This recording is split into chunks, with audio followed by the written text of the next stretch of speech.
Hi ಸ್ನೇಹಿತರೆ, ಎಲ್ಲರಿಗೂ ನಮಸ್ಕಾರ. ಗೃಹಲಕ್ಷ್ಮಿ ಯೋಜನೆಯ ಪ್ರತಿಯೊಂದು ಫಲಾನುಭವಿಗಳಿಗೆ ಸರ್ಕಾರ 3 ತಿಂಗಳ 6,000 ಗೃಹಲಕ್ಷ್ಮಿ ಹಣನ ಒಟ್ಟಿಗೆ ಜಮಾ ಮಾಡುವುದಾಗಿ ಭರ್ಜರಿ ಗುಡ್ಡಿಸ್ನ ಕೊಟ್ಟಿದೆ. ಈಗಾಗಲೇ ಫಲಾನುಭವಿಗಳಿಗೆ ಈ 6,000 ಹಣ ಜಮಾ ಆಗಿದ್ದು, ನಿಮ್ಮ ಬ್ಯಾಂಕ್ ಖಾತೆಗೆ ಗೃಹಲಕ್ಷ್ಮಿ ಹಣ ಇನ್ನು ಮುಂದೆ ಬರಬೇಕು ಅಂದರೆ ಆದಷ್ಟು ಬೇಗ ಗೃಹಲಕ್ಷ್ಮಿಗೆ ಮರು ಅರ್ಜಿನ ಹಾಕಬೇಕು ಮತ್ತು ಸರ್ಕಾರ ಜಾರಿಗೆ ತಂದಿರುವ ಹೊಸ ನಿಯಮಗಳನ್ನ ಪಾಲಿಸಬೇಕು. ಈಗಾಗಲೇ ಸಾಕಷ್ಟು ಫಲಾನುಭವಿಗಳಿಗೆ 3 ತಿಂಗಳ 6,000 ಹಣ ಬಂದಿದೆ. ಬ್ಯಾಂಕ್ ಖಾತೆಗೆ ಹಣ ಬಂದಿರುವ ಒಂದು ಬ್ಯಾಂಕ್ ಮೆಸೇಜ್ನ ಕೂಡ ಸ್ಕ್ರೀನಲ್ಲಿ ಹಾಕ್ತಾ ಇದ್ದೀನಿ. ಇದೇ ರೀತಿ ನಿಮ್ಮ ಬ್ಯಾಂಕ್ ಖಾತೆಗೂ ಕೂಡ ಆ 6,000 ಹಣ ಬರ್ತಾ ಇದೆ ಮತ್ತು ಸರ್ಕಾರದಿಂದ ಇಂದು ಗುರುವಾರ ಮೇ 28ರಂದು ಕರ್ನಾಟಕದ ಒಟ್ಟು 27 ಜಿಲ್ಲೆಗಳ ಪ್ರತಿ ಫಲಾನುಭವಿಗಳಿಗೆ 3 ಹಂತಗಳಲ್ಲಿ ಬೆಳಗ್ಗೆ 11 ಗಂಟೆಗೆ ಈ 6,000 ಹಣ ಬರ್ತಾ ಇದೆ. ರೇಷನ್ ಕಾರ್ಡ್ ದಾರರಿಗೂ ಕೂಡ ಸರ್ಕಾರ 3 ಭರ್ಜರಿ ಗುಡ್ಡಿಸ್ನ ಕೊಟ್ಟಿದೆ ಮತ್ತು ಹೊಸ ರೇಷನ್ ಕಾರ್ಡ್ಗೆ ಅರ್ಜಿ ಕೂಡ ಸ್ವೀಕಾರ ಮಾಡ್ತಾ ಇದೆ. ಹಾಗಾದರೆ ಸರ್ಕಾರ ಕೊಟ್ಟಿರುವ ಮಾಹಿತಿ ಏನು ಅಂತ ತಿಳ್ಕೊಳ್ಳೋಣ. ಅದಕ್ಕಿಂತ ಮೊದಲು ನೋಡಿ ವೀಕ್ಷಕರೇ, ನೀವು ನನ್ನ ಚಾನಲ್ನ ಸಬ್ಸ್ಕ್ರೈಬ್ ಆಗಿಲ್ಲ ಅಂದರೆ ದಯವಿಟ್ಟು ಪ್ರತಿಯೊಬ್ಬರು ಚಾನಲ್ನ ಸಬ್ಸ್ಕ್ರೈಬ್ ಮಾಡಿಕೊಂಡು ಹಾಗೆ ವಿಡಿಯೋಗೆ ಒಂದು ಲೈಕ್ನ ಕೊಡಿ. ಹೌದು ವೀಕ್ಷಕರೇ, ಈಗಾಗಲೇ ಫಲಾನುಭವಿಗಳಿಗೆ ಸರ್ಕಾರ 3 ತಿಂಗಳ 6,000 ಹಣನ ಜಮಾ ಮಾಡಿದೆ. ಅಂದರೆ ಬ್ಯಾಂಕ್ ಖಾತೆಗೆ 6,000 ಹಣ ಬಂದಿರೋದಕ್ಕೆ ಒಂದು ಪ್ರೂಫ್ ಕೂಡ ಕೊಡ್ತಾ ಇದ್ದೀನಿ. ಇದೇ ರೀತಿ ನಿಮ್ಮ ಬ್ಯಾಂಕ್ ಖಾತೆಗೆ ಸರ್ಕಾರದಿಂದ 3 ತಿಂಗಳ 6,000 ಹಣ ಅಂದರೆ ಮೇ ತಿಂಗಳ 31ನೇ ಕಂತು, ಏಪ್ರಿಲ್ ತಿಂಗಳ 30ನೇ ಕಂತು ಹಾಗೂ ಮಾರ್ಚ್ ತಿಂಗಳ 29ನೇ ಕಂತು, ಒಟ್ಟು 3 ತಿಂಗಳ 6,000 ಹಣನ ಸರ್ಕಾರ ಪ್ರತಿ ಫಲಾನುಭವಿಗಳಿಗೆ ಜಮಾ ಮಾಡ್ತಾ ಇದೆ.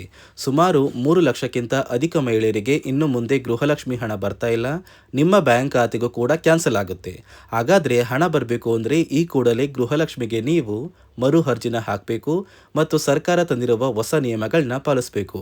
ಹಾಗಾದರೆ ಯಾರಿಗೆಲ್ಲ ಹಣ ಬರುತ್ತೆ, ಯಾರಿಗೆಲ್ಲ ಕ್ಯಾನ್ಸಲ್ ಆಗಿದೆ ಮತ್ತು ಸರ್ಕಾರದಿಂದ ಏನೆಲ್ಲ ಬದಲಾವಣೆಗಳು ಬಂದಿದೆ ಅಂತ ಕೂಡ ತಿಳಿಸ್ಕೊಡ್ತಾ ಇದ್ದೀನಿ. ಅದಕ್ಕಿಂತ ಮೊದಲು ಇಂದು ಗುರುವಾರ ಮೇ 28ರಿಂದ ಕರ್ನಾಟಕದ 27 ಜಿಲ್ಲೆಗಳಿಗೆ 3 ಹಂತಗಳಲ್ಲಿ ಬೆಳಗ್ಗೆ 11 ಗಂಟೆಗೆ 3 ತಿಂಗಳ 6,000 ಹಣ ಬರ್ತಾ ಇದ್ದು, ಮೊದಲ ಹಂತದಲ್ಲಿ ಬೆಂಗಳೂರು ನಗರ, ಬೆಂಗಳೂರು ಗ್ರಾಮಾಂತರ, ರಾಮನಗರ, ಚಿಕ್ಕಬಳ್ಳಾಪುರ, ಚಿತ್ರದುರ್ಗ, ದಾವಣಗೆರೆ, ಕೋಲಾರ, ಶಿವಮೊಗ್ಗ, ತುಮಕೂರು. ಎರಡನೆಯ ಹಂತದಲ್ಲಿ ಬೆಳಗಾವಿ, ಬಾಗಲಕೋಟೆ, ವಿಜಯಪುರ, ಧಾರವಾಡ, ಗದಗ, ಹಾವೇರಿ, ಉತ್ತರ ಕನ್ನಡ, ಬಳ್ಳಾರಿ, ಬೀದರ್, ಕಲಬುರಗಿ. ಅದೇ ರೀತಿ ಮೂರನೆಯ ಹಂತದಲ್ಲಿ ಚಾಮರಾಜನಗರ, ಚಿಕ್ಕಮಗಳೂರು, ದಕ್ಷಿಣ ಕನ್ನಡ, ಹಾಸನ, ಕೊಡಗು, ಮಂಡ್ಯ, ಮೈಸೂರು, ಉಡುಪಿ, ರಾಯಚೂರು, ಯಾದಗಿರಿ, ವಿಜಯನಗರ. ಒಟ್ಟು 3 ಹಂತಗಳಲ್ಲಿ ಪ್ರತಿ ಜಿಲ್ಲೆಗೂ 3 ತಿಂಗಳ 6,000 ಹಣನ ಸರ್ಕಾರ ಜಮಾ ಮಾಡ್ತಾ ಇದೆ. ಆದರೆ ಇನ್ನು ಮುಂದೆ ಸಾಕಷ್ಟು ಫಲಾನುಭವಿಗಳಿಗೆ ಗೃಹಲಕ್ಷ್ಮಿ ಹಣ ಕ್ಯಾನ್ಸಲ್ ಆಗ್ತಾ ಇದೆ. ಯಾರೆಲ್ಲ ಮರು ಅರ್ಜಿನ ಗೃಹಲಕ್ಷ್ಮಿಗೆ ಆದಷ್ಟು ಬೇಗ ಹಾಕ್ತೀರಾ ಅಷ್ಟು ಬೇಗ ಹಣ ಬರುತ್ತೆ ಮತ್ತು ಸರ್ಕಾರ ಜಾರಿಗೆ ತಂದಿರುವ ಹೊಸ ನಿಯಮಗಳನ್ನ ಪಾಲಿಸಬೇಕು. ಹಾಗಾದರೆ ಸರ್ಕಾರ ಏನೆಲ್ಲ ಹೊಸ ಬದಲಾವಣೆಗಳನ್ನ ಜಾರಿಗೆ ತಂದಿದೆ ಅಂತ ಕೂಡ ತಿಳಿಸ್ಕೊಡ್ತಾ ಇದ್ದೀನಿ. ನಿಮ್ಮ ಬ್ಯಾಂಕ್ ಖಾತೆಗೆ ಗೃಹಲಕ್ಷ್ಮಿ ಯೋಜನೆಯ 3 ತಿಂಗಳ 6,000 ಹಣ ಜಮಾ ಆಗಬೇಕು ಅಂದರೆ ನೀವು ಆದಷ್ಟು ಬೇಗ ಗೃಹಲಕ್ಷ್ಮಿಗೆ ಮರು ಅರ್ಜಿನ ಹಾಕೋದು ಕಡ್ಡಾಯ. ಯಾವ ಕಾರಣಕ್ಕೆ ನೀವು ಮರು ಅರ್ಜಿ ಹಾಕಬೇಕು ಅಂತ ಕೂಡ ತಿಳಿಸ್ಕೊಡ್ತಾ ಇದ್ದೀನಿ. ನೋಡಿ ವೀಕ್ಷಕರೇ, ಸುಮಾರು 2ರಿಂದ 3 ಲಕ್ಷಕ್ಕಿಂತ ಅಧಿಕ ಮಹಿಳೆಯರಿಗೆ ಗೃಹಲಕ್ಷ್ಮಿ ಹಣನ ಸರ್ಕಾರ ಕ್ಯಾನ್ಸಲ್ ಮಾಡಿದೆ. ಯಾಕಂದರೆ ಈ 3 ಲಕ್ಷಕ್ಕಿಂತ ಅಧಿಕ ಫಲಾನುಭವಿಗಳ ಬ್ಯಾಂಕ್ ಖಾತೆಗೆ ಪ್ರತಿ ತಿಂಗಳು ಗೃಹಲಕ್ಷ್ಮಿ ಹಣ ಜಮಾ ಆಗ್ತಾ ಇತ್ತು. ಸುಮಾರು ಸಾಕಷ್ಟು ಫಲಾನುಭವಿಗಳು ಮರಣ ಹೊಂದಿದ್ದಾರೆ. ಆ ಮರಣ ಹೊಂದಿರುವ ಫಲಾನುಭವಿಗಳ ಒಂದು ಸಂಖ್ಯೆ 2 ಲಕ್ಷಕ್ಕಿಂತ ಜಾಸ್ತಿ ಇದೆ. ಇದೇ ಕಾರಣಕ್ಕೆ ಪ್ರತಿ ಫಲಾನುಭವಿಗಳು ಗೃಹಲಕ್ಷ್ಮಿಗೆ ಮರು ಅರ್ಜಿನ ಹಾಕಿ ನಿಮ್ಮ ಬ್ಯಾಂಕ್ ಖಾತೆಗೆ ನೀವು ಹಣ ಪಡಿಬೇಕು.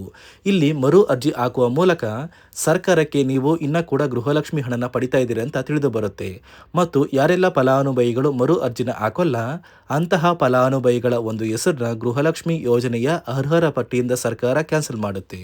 ಸರ್ಕಾರಕ್ಕೆ 2 ಲಕ್ಷಕ್ಕಿಂತ ಅಧಿಕ ಮಹಿಳೆಯರು ಮರಣ ಹೊಂದಿರೋದು ತಿಳಿದು ಬಂದಿದೆ.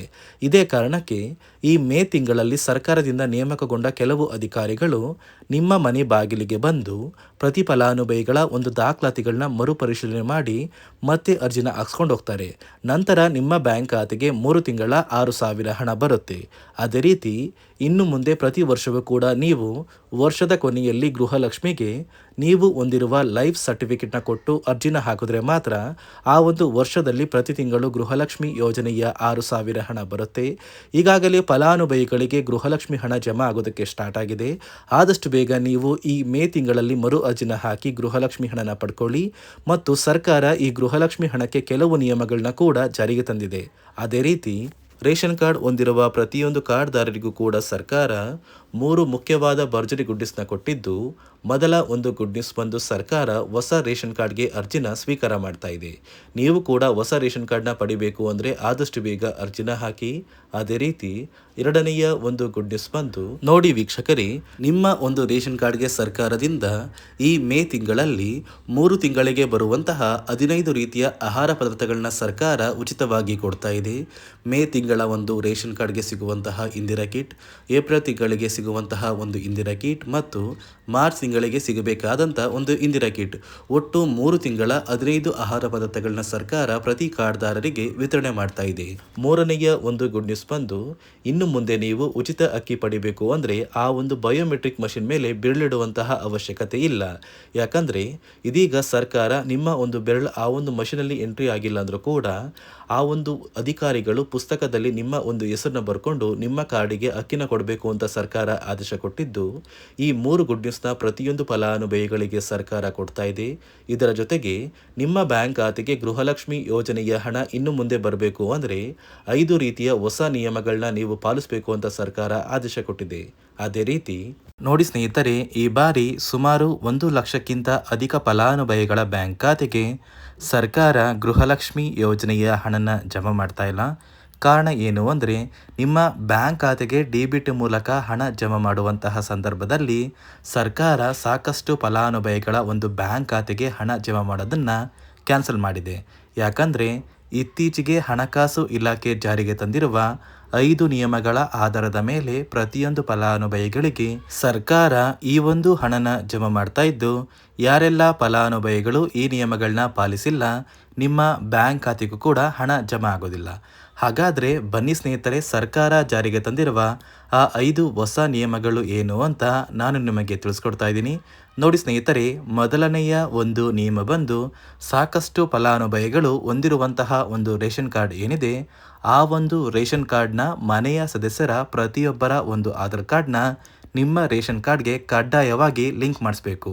ಅಂದರೆ ಈ ಒಂದು ಲಿಂಕ್ ಮಾಡಿಸುವಂತಹ ಒಂದು ಪ್ರೊಸೀಜರ್ಗೆ ಸರ್ಕಾರ KYC ಅಂತ ಕರೀತಾರೆ. ನಿಮ್ಮ ರೇಷನ್ ಕಾರ್ಡ್ಗೆ ಇನ್ನೂ ಸಹ KYC ಆಗಿಲ್ಲ ಅಂದರೆ ನಿಮ್ಮ ಬ್ಯಾಂಕ್ ಖಾತೆಗೆ ಸರ್ಕಾರ ಮುಂದಿನ ದಿನಗಳಲ್ಲಿ ಗೃಹಲಕ್ಷ್ಮಿ ಯೋಜನೆಯ ಹಣನ ಕ್ಯಾನ್ಸಲ್ ಮಾಡುತ್ತೆ.